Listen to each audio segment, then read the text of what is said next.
сәлеметсіздер ме? Мен Жезқазғандағы Онша мектебінің 3-ші классында оқушысы Ұлан Антиновна. Менің класс жетекшім Үлкенбаева Индира Елубаевна.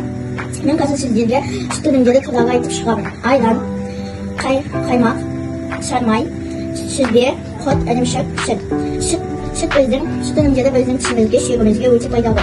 Сүт әлем қышқылдарының, макро және микроэлементтердің, витаминтердің көзі.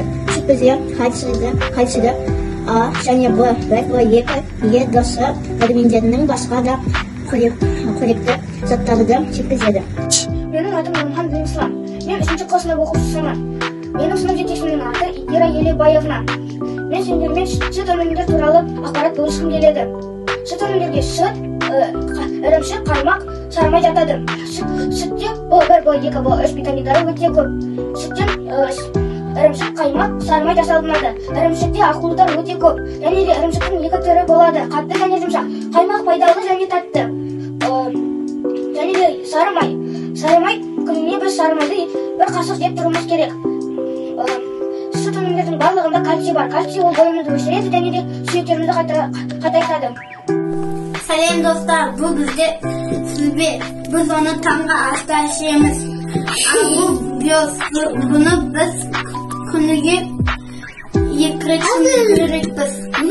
Ақуызды біз күніге 2 рет жеуіміз керекпіз.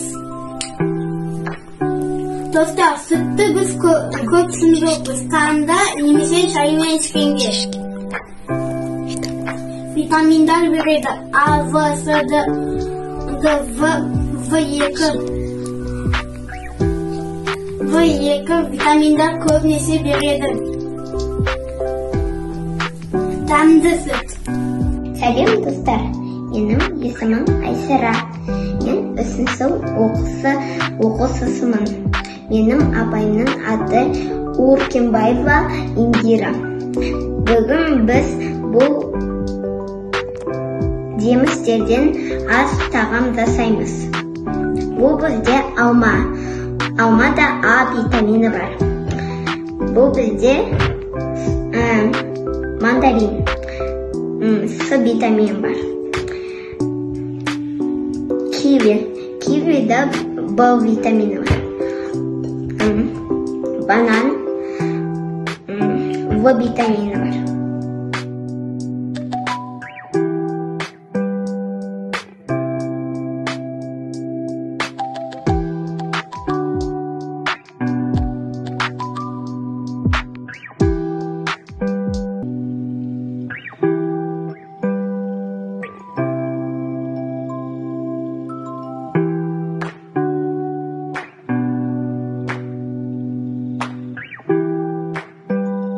Сәлем достар, мен 9-ші мектепте оқимын, 3-ші классында.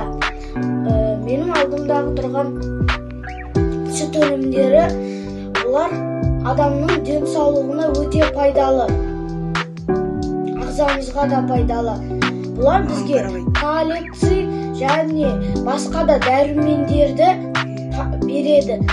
Бұлардың пайдасы өте пайдалы. Сондықтан бәріміз таңертең тұрғанымыз кезінде осыларды ішіп, мықты күш жинап жүруіміз керек.